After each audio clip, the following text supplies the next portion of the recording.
All right, we're going. Okay, it's 7 p.m., May 19th, 20. In City Hall at home. I guess Jeremy's at 140 Main Street, Torrington, Connecticut. Time to call the City of Torrington Inland Wetlands Commission meeting to order. Serving on the commission this evening are members Jane Baker, Christine Altman, William Sorty, myself, Jay Bate. Also is Jeremy Lyford, Inland Wetlands Enforcement Officer. So next on the agenda is minutes for approval for the 1/14/20 meeting. I move we accept. So Jay, we did have the nomination and election of the chairman on there before that. Okay. Then I nominate Jay for chairman. I'll second. All in favor? I guess I have to. Yeah, yep, Call go on. Okay, Jane? Jeremy? Yes? Yes or no? He has to, I'm sorry, he has to go through a roll call vote on this, so we make sure to get everybody's. Okay, yes. Okay, Christine? Aye. Bill? Aye. And I guess myself. I guess I'll say aye.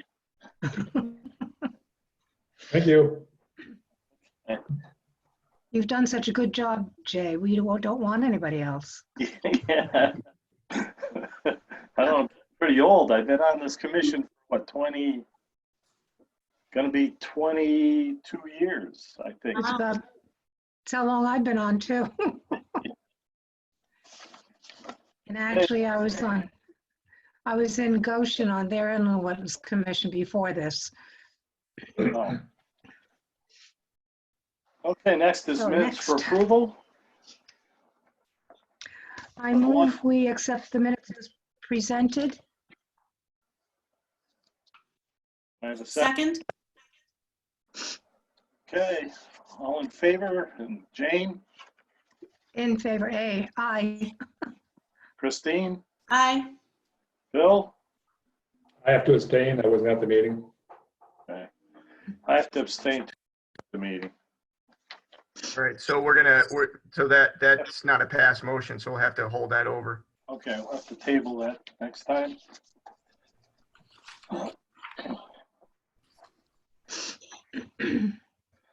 Next is old business, which is none. And new business. In Torrington Park and Recreation, location 277 Winthrop Street, Bessie Pond. Activity hydro raking vegetation in Bessie Pond. All right, so I'm gonna unmute Brett and Lauren and Paul. All right. Oh, hold on, doesn't want me to unmute you, Brett.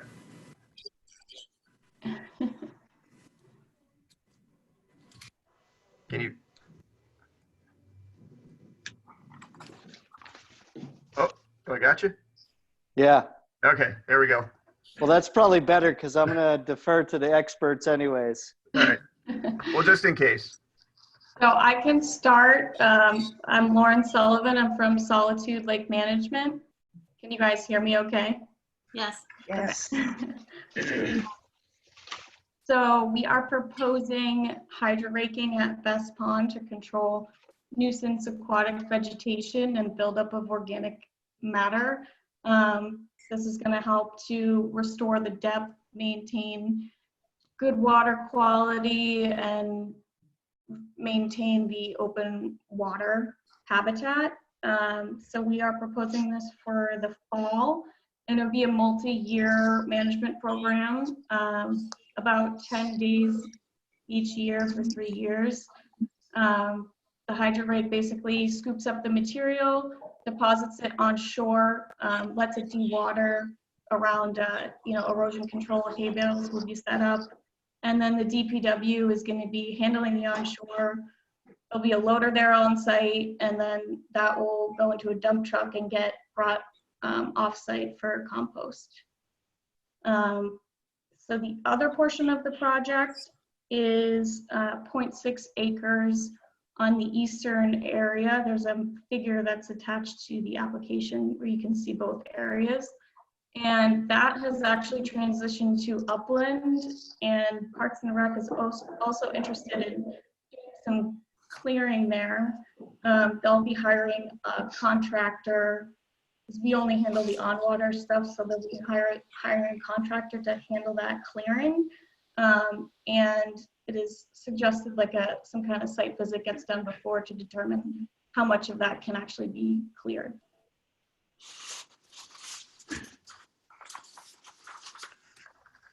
I think that's pretty much sums it up. Paul has actually been out to the site and done some visits this season. And I know there's another herbicide program as well that is happening, but this is a little. Yeah. So we're contracted now to do monthly monitoring and herbicide treatments. We're out there twice a month monitoring the pond, and anytime we see algae or nuisance or invasive plants, we will treat them. Currently, we're waiting for a permit from DEP to allow us to perform these treatments. But from our recent monitoring events this year, one, the pond is clearly very shallow. There's a lot of sediment that's built up there over the years. I know it was pointed out to me, the inlet area, there's a lot of vegetation, kind of transitioning from what was once a pond to a wetland and now upland habitat. Like Lauren was mentioning, there's hopes there to remove some of that vegetation. But yeah, I think the pond will greatly benefit from the removal of this sediment. That sediment's very nutrient rich.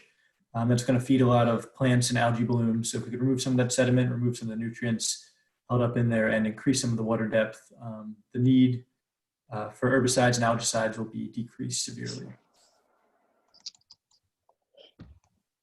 This is something that the city's been working on for a number of years.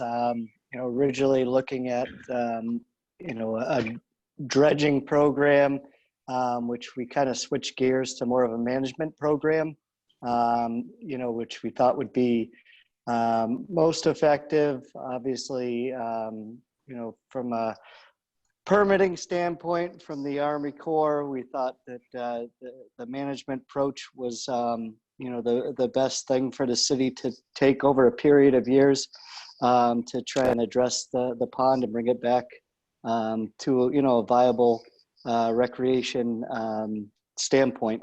So that's why we took this approach. We think this will be an effective way to address the concerns with the pond and try and bring it back to, like I said, a viable recreation facility for us. So it's going to be a 3-year program?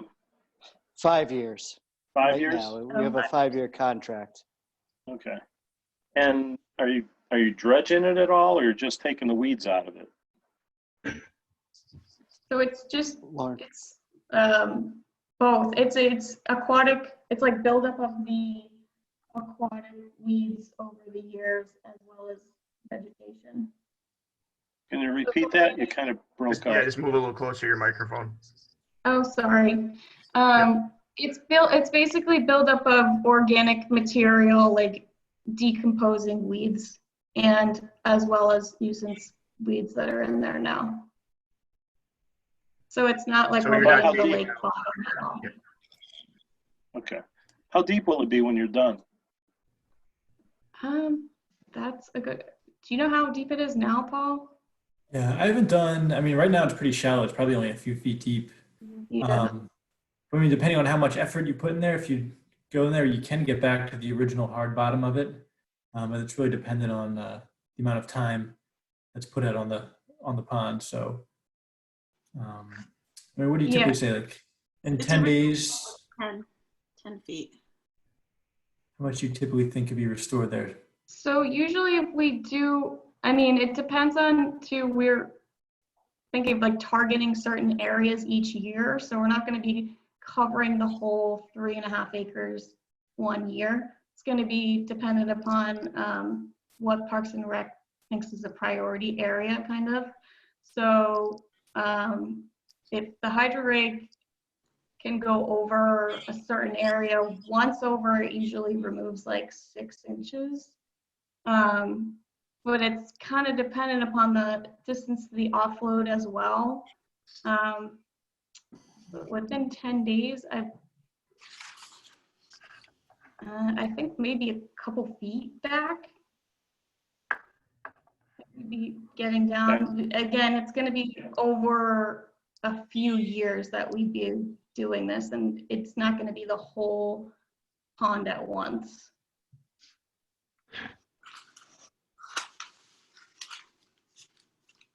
Okay, thanks. Yeah. So I just have one question.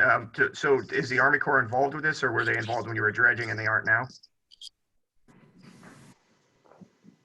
Correct. The Army Corps is not involved. I think there is a permitting, a permit that needs to be submitted to the Army Corps, but not to the, substantial situation of doing a dredge. Is that correct, Lauren? Yeah, it's usually for Army Corps, you'd have to be removing over 100 cubic yards of material. Correct. Which we wouldn't be removing that much. And the only other question I think that I had kind of jotted down is there a plan to, there's like an area of cattails on like one side. Are you thinking about preserving any of that for wildlife habitat, or are you planning on taking all that out too? I guess we can, I don't know if that's correct, or is that something you guys want removed? I know that we're mostly doing in-water work. The hydro rake has the capability to remove cattails, but I guess it depends on if you guys are interested in removing that, Brett. Yes. All right. Is that something that we can discuss with an on-site visit and kind Yeah, I of think we could do that. I mean, I know work through that? there's heavy woody, stuff that needs to come out, but we should at least maybe try to preserve a little bit of habitat there if we can. But Okay. that's not part of this project. We can. Right. And yeah, the hydro rake would only be able to remove stuff that it can access from the water. So if there's cattails around the edge there, we could take some of it out and leave some of it for habitat. Definitely wouldn't want to remove everything. So yeah, but a site visit would probably be beneficial when we get to that portion. This is something that we're looking to do in the fall. So, definitely have a site visit before we start the first phase of the hydro raking. Yep.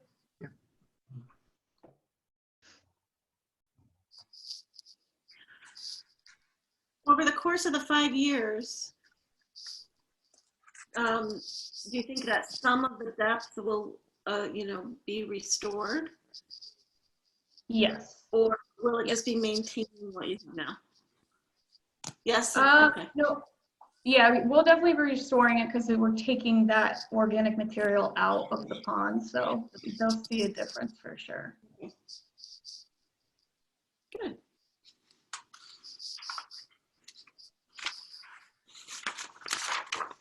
All right.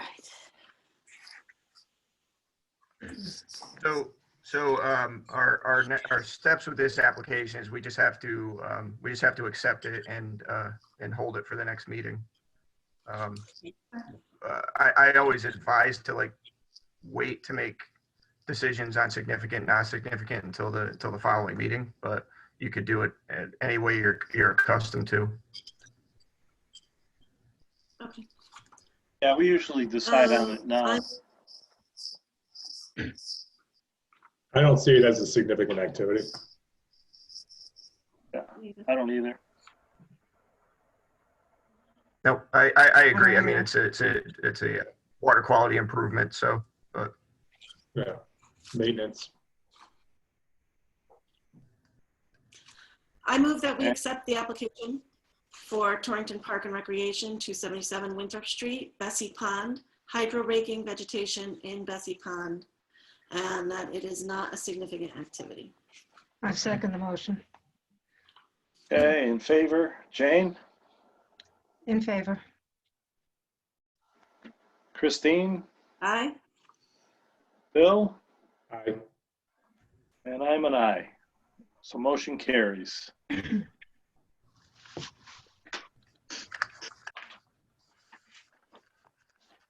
Thank you. Okay, thanks. All right, thank you. Thank you. All right, thank you. All right. Yep, go ahead, Thanks, sorry. Lauren and Paul. Thank you. Okay, next is a timber harvest jurisdictional determination. Applicant Andrew J. Bossy, Forestry Service, location Riverside Avenue, Susan Best Park. Timber harvest within regulated area is the activity. All right, so Brett's, I'm going to keep Brett off mute because he's in this one too, and I'll take Andrew off mute. There we go. Hey, folks, can you hear me? Yes. Yep.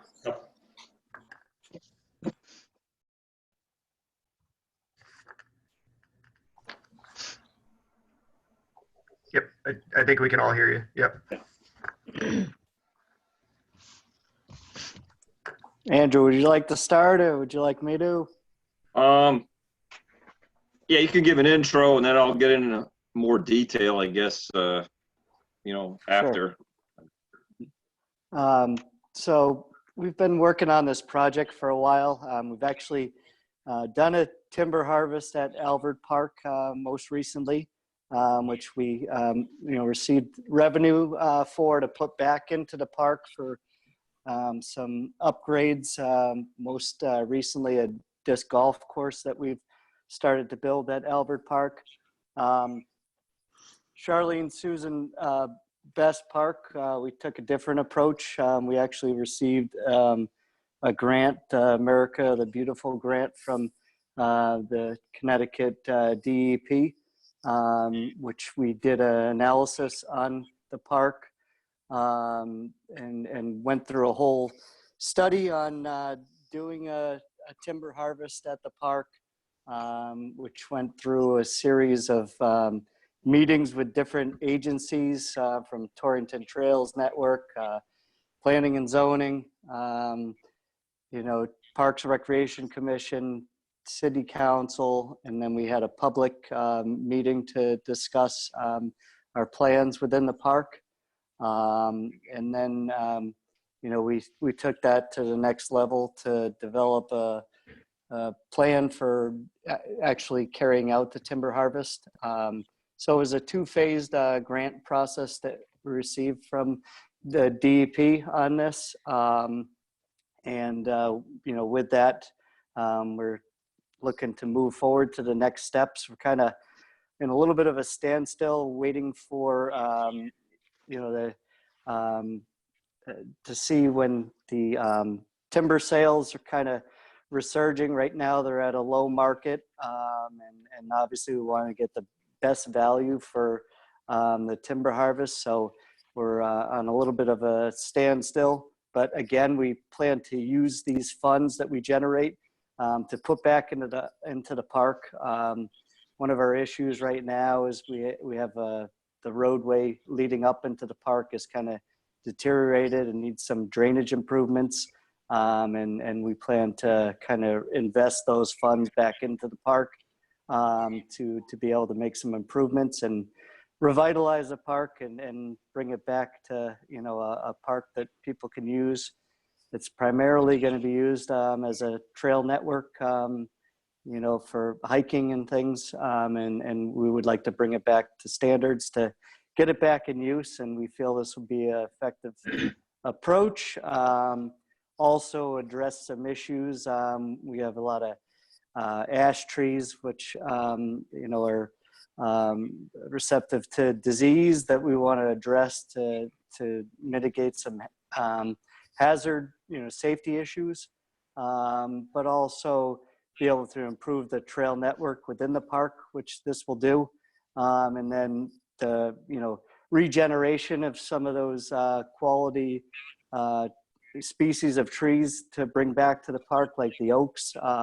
And Andrew can talk more to that, being the forester and expert in that area. Hi, folks. Andrew, I'll defer to you. All right, thanks, Brett. As Brett mentioned, I was originally hired to develop the forest management plan for the property.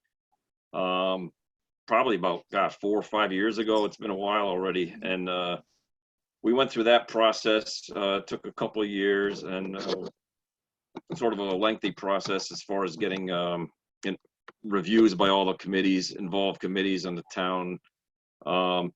In any event, and then the next step is to actually implement the plan, and that's where we're at now. And it's the forest management plan isn't just for a one-time timber harvest. It's actually a long-term sort of roadmap for the property, and then ideally you review it and update it every 10 years or so. So this is the initial harvest after the plan, and as Brett mentioned, the goal is basically to just implement some sound forestry practices on the property. And also generate some revenue for the park. Basically, the timber sale, I spent probably about 2 months this winter marking the timber and laying out the whole project.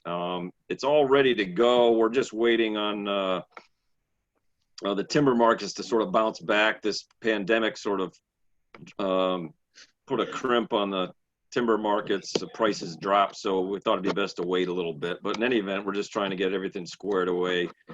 And ready. And as far as the actual harvest itself, I imagine Jeremy sent you folks, I put together a brief sort of description of the project, the harvest and erosion control plan, and it had a map. And I also filled out that the notification of timber harvest. That had some information on that. It's pretty straightforward stuff. There are a handful of small streams on the property that need crossing. Most of them will probably be dry when the project is done, or if it's winter time, they'll be frozen over. Pretty typical best management practices for stream crossings. If need be, we could require that the contractor put in portable bridge sections, or if it's just a very minor one, we could use log corduroy, which is it's essentially just laying some logs down in the water course. I'm trying to think. Did you folks have any questions? It's pretty. I walked the property with Andrew, and he basically, we walked the entire property. He pointed out all the possible crossing sections. While we, on our walk, and so the big thing that I just asked him to submit was it's sort of a short written management plan and how they were going to do the crossings. I mean, it's a well put together. I mean, I think it's so this is going to, forestry is an as of right activity. We just ask that they provide us information to show they're following best management practices, and to me, this is it looks good to me. Unless anybody else has any questions. Is this in addition to what we passed Right. about 5 or 6 years ago, where they were going to go to the top and then clear out a section for like picnic benches and stuff like that? This is near the old ski slope, right? The road that goes. It's the entire property. There's about 110 acres total up behind the section that has like the playground and the ball field on it, and it also heads quite a bit to the south. The historic access, there's an old road that goes up. It's across from it's off Riverside Drive. I think it's off across from I can't remember the name of the business. It's one they sell iron there. I know. But and it winds up the hill, and as Brett mentioned, the pavement's in kind of rough shape, and that's one of the reasons they wanted to generate some revenue off the timber, was to help rehabilitate the access and then maybe reopen that access for the public as far as for recreational use. Because we voted on this about 5 or 6 years ago, if I remember correctly. So, Yes. so this may be a different plan. It may be a different plan that you saw. Maybe you can describe your cutting plan a little bit, just so maybe it might be a little different than they were looking at 5 or 6 years ago. We had a discussion about I think it was up at the top, we were going to have them like clear cut one section. I don't know if that was. I ever remember done. that too, like a 1 or 2 acre section. Yeah, that was it. Was that the same? Was a different person doing the plan though, or was it? I think, Was it? No. to be honest, I don't think that's part of this project because I don't actually remember any of that or recall being involved in that. So I think it might be something else. 5 years ago? Yeah, it was quite a while ago. I know at the time we were having trouble with homeless people living up there. Mm-hmm. And that all came into the mix. Was the it's Klug's property? No, it was this Potentially. Oh, property. it was this one. Yeah. And maybe it was just a planning thing on our part. I don't know. That's why I was questioning if Yeah, no, Oh, we- originally we brought this to the different committees just to discuss our plans. And obviously now we're moving into the next phase of this. Andrew, you want to talk about the cutting plan with, the group selection? Yeah, sure. As part of developing the plan itself, the method I recommended for management is called group selection, and essentially scattered throughout the property, there's about, I don't know, 24 small patch cuts. They're basically, I think they're about 1 acre in size each, and the forestry, I guess, nuts and bolts of that system is to create enough light to allow to regenerate the species that we're trying to encourage on the property, and not so much the species that we don't want on the property. Particularly, we're looking to try and keep the oak going, which is hard to do with all the deer that we have, and sugar maple as well, things like that. And as Brett mentioned earlier, also we're losing all the ash from the emerald ash borer, and there's a significant amount of it on the property. Some of it's already dead, and it's all in various stages of infestation. So that's all been marked, and it's supposed to come out, and so hopefully we can utilize some of it before it all goes by the wayside, and also for safety too, to take out the ash trees that are standing dead. Those were marked as well, just as cull trees. But the actual harvest, like I mentioned, there's a handful of various minor streams to cross. The whole process, the city hired me basically to supervise and manage the whole process, and how it works is it's basically like an auction. I'll be sending out invitations to various timber companies to come bid on the timber, and then I put together a contract that they have to abide by, and it specifies everything pretty clearly as far as how we want the job done, and then the remediation that has to be done afterwards, in terms of restoration of the trails and regrading and erosion control measures, things like that. Basically all best management practices that are recommended in the DEP's, I think it's a 2012 timber harvest management book or guideline book or whatever for erosion control.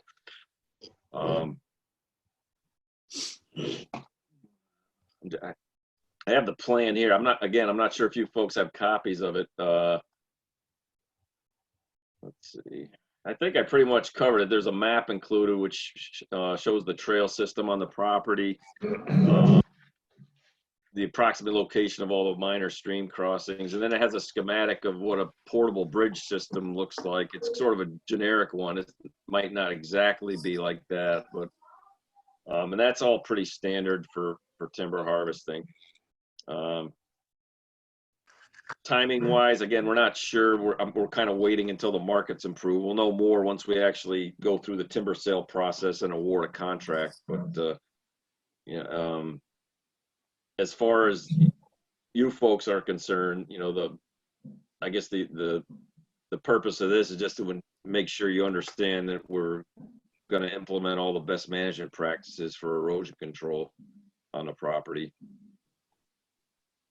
So your motion would be that the project qualifies as an as of right forestry activity as a jurisdictional determination.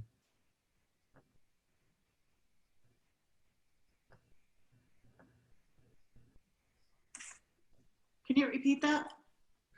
That it qualifies as an as of right activity under the statute as a forestry activity.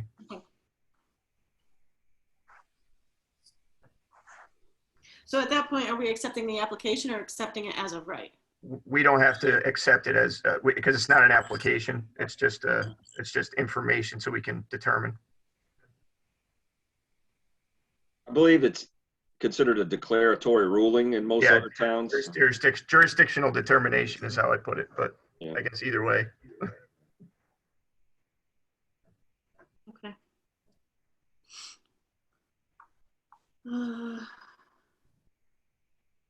I guess I can't remember the wording right now if I'm saying that we're accepting a jurisdictional determination or making a jurisdictional determination or making an as of right.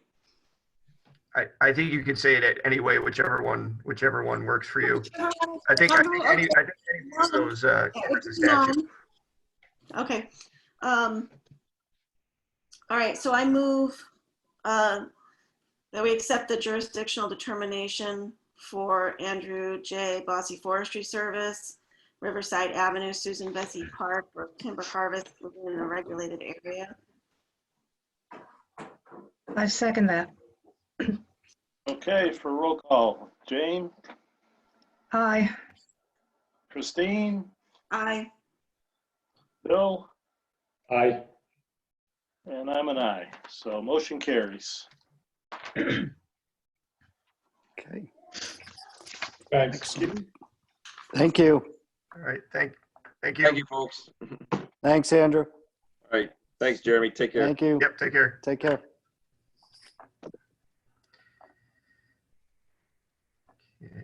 And next, applicant David and Mona Zagma, location 67 Stone Ridge Drive. Activity drainage improvements around single-family home within upland review area. All right, so I'm gonna unmute David and Dennis. Good evening. I'm here as well. Hear you loud and clear. Okay. For the record, Dennis McMorrow, Berkshire Engineering and Surveying, and Dave Zigma is one of my employees at Berkshire. He's a licensed land surveyor, and Dave and Mona purchased the property back in around 13 or 14, Dave? Yeah. Somewhere in there. And Yeah. over the years, there's a man-made ditch that runs from the northeast corner of the property. It crosses west to the bottom of the hill, all along what's shown as T&M Building Company property, and then it runs to the south and into the neighbor's property through a 15-inch pipe. And it seems like that whole subdivision up there on the road, it has this drainage ditch that was obviously dug, and it blocks the water coming from the west. There's a lot of runoff coming off the hill from the T&M property. That was, I think, a proposed subdivision many years ago that they actually started doing some clearing, and there's some stockpiles up there, and it's all, it actually concentrates the water and it runs down the hill into this ditch behind Dave and Mona's property. And what Dave has noticed over the years is that there's a little bit of erosion going on the hill, on the slope down to it. And the slope's only about 3 feet high. It's not a major water course or river or anything like that. But before things slough farther, Dave and Mona would like to correct the situation. So I went out and looked at it. We came up with a little detail that's on the plans where we'll just, with a mini excavator, be able to just shape the embankment back and put some fabric down and add some stone in there. We would not touch the edge of the brook. The trees that were located along the intermittent water course, they will all stay. There's going to be no tree cutting in that area. And while we're while we're in there, if you grant the permit, there's a few other kind of housekeeping issues he would like to take care of.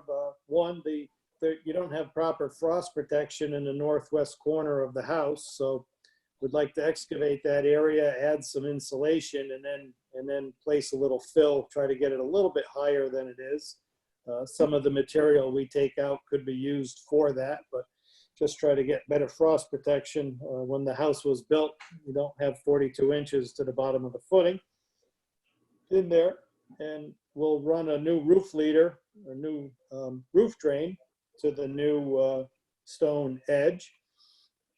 And then finally, the backyard needs a little extra topsoil, a little more organic to be able to grow a little bit better lawn to help.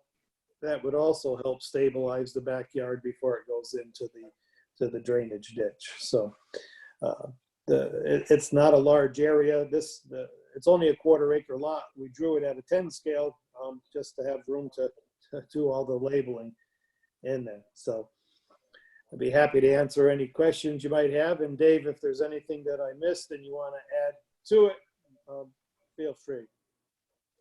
No, you pretty much covered all the bases. So I brought this forward to the commission because I think this is a little bit beyond normal maintenance with the amount that's got to go on right next to that intermittent water course. And that's sort of the reason why I didn't do it as an agent permit, because of the proximity to the intermittent water course. So I thought this was something that the commission should at least look at. Mm-hmm. I don't have any reservations about the plan. It's just I thought it was something that should go through the commission. Fine with it.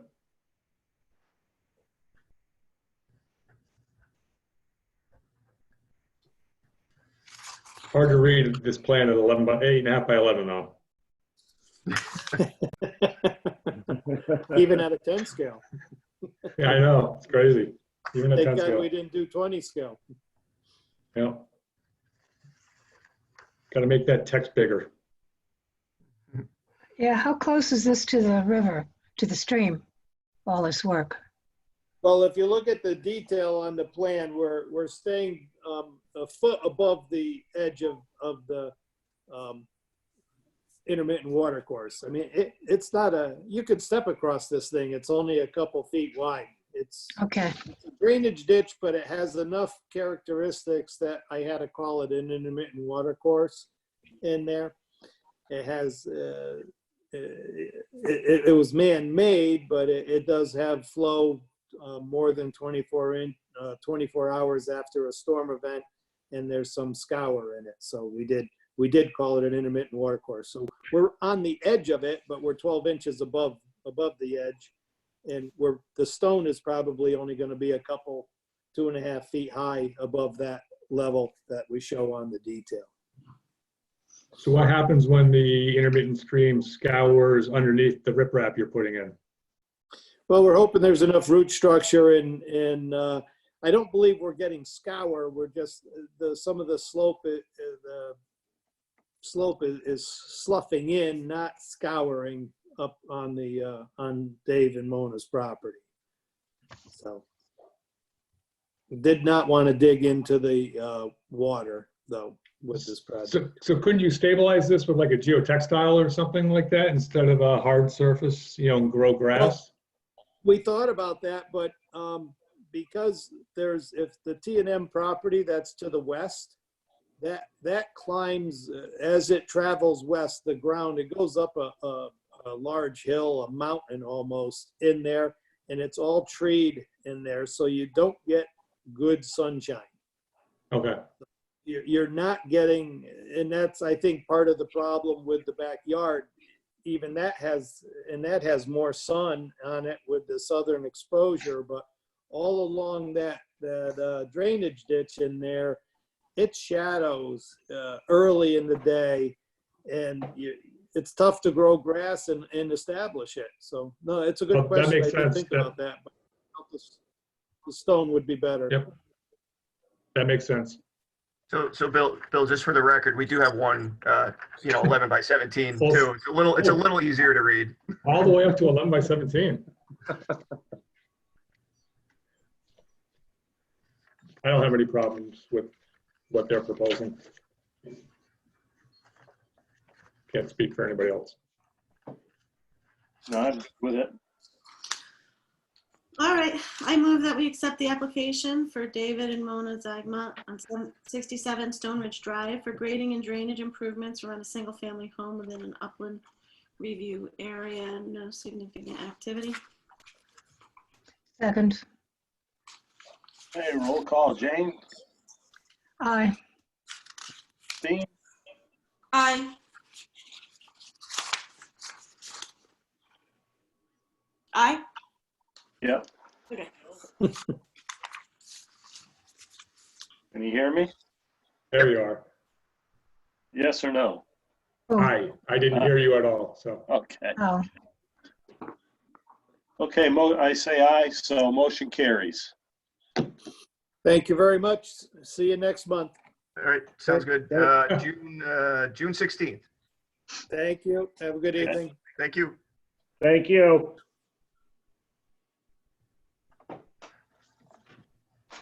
Okay, next on the agenda, staff report. Your sound cut out a little there, Jay. Okay, can you hear me now? Yes. Okay.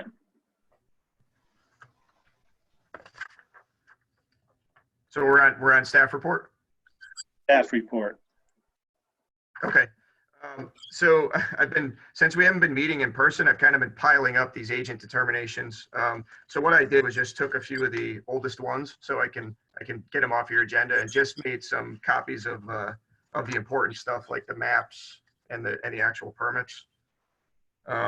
So I think we have them in order here in your packet. There's 2480 Newfield Road, which is a septic replacement and some work on a gravel drive, removing a gravel drive in the upland review area. Had a malfunctioning septic, so it had to be replaced. So the work hasn't actually started on yet. That's actually Dennis. Dennis is doing this one too, Dennis McMorrow. And they haven't actually started any work on that yet. So these are, I think all these ones I'm going through now are from February and March because I've been holding on to them for a while. The next one in your packets is 120 Main Street. Actually, it's 118 and 120 Main Street. They are replacing, I think that was just a gravel or broken up pavement parking lot behind that building. And they're putting down these turf stones, the permeable pavers, which is a vast improvement for water infiltration. So it's the project probably comes within about 15 to 20 feet of the river, but the river comes up, the embankment comes up and then kind of crests and comes down into the parking lot. So it's almost like it's a little levee there. So there's absolutely no threat of runoff from this. It gets, I think, directed away from the river to catch basins and into the ground, hopefully.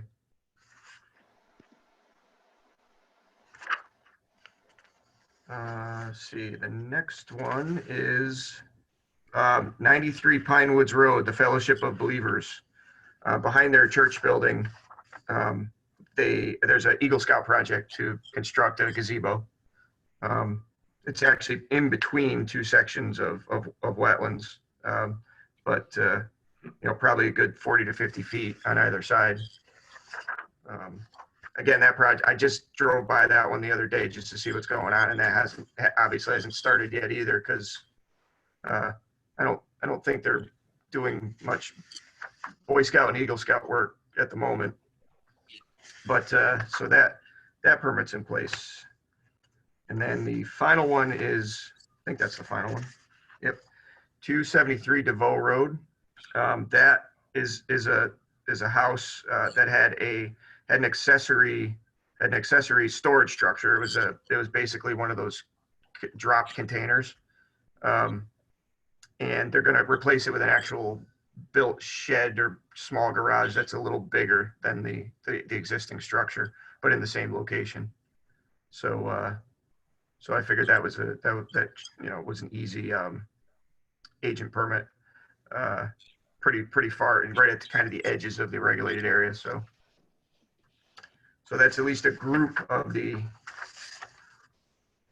agent permits that I've given out. That's about half of them that I had on my list. So You had 50 pages. that's a lot. There was a lot of stuff to hand out this meeting. Lona gave me the original packet, and I had to weigh it in.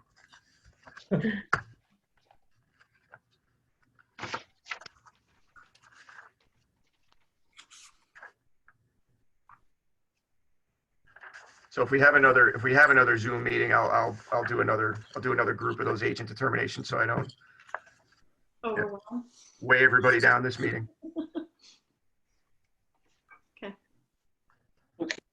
There's communications. The only thing we have in communications is there's a copy of the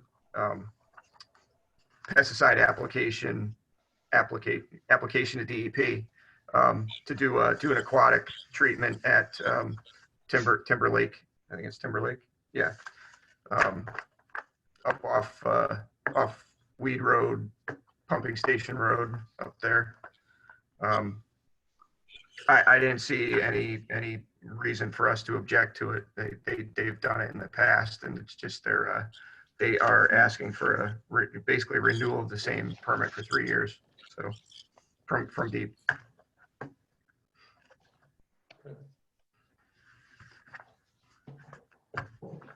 That's all I have.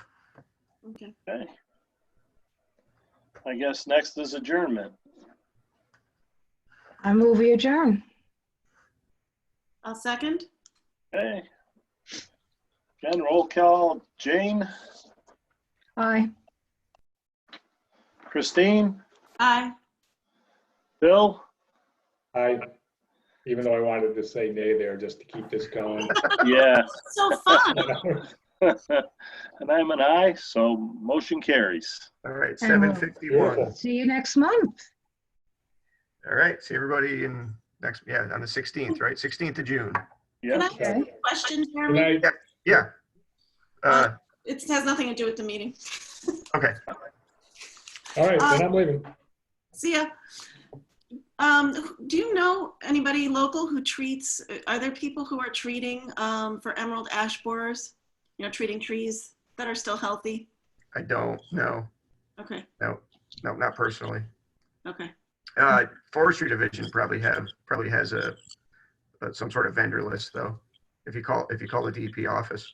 Okay, I'll do Yeah, that. I think they're still working. So Okay, there should be somebody answering the phone there.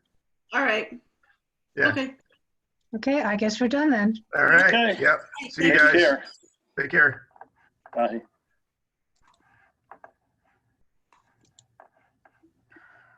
How do I get out?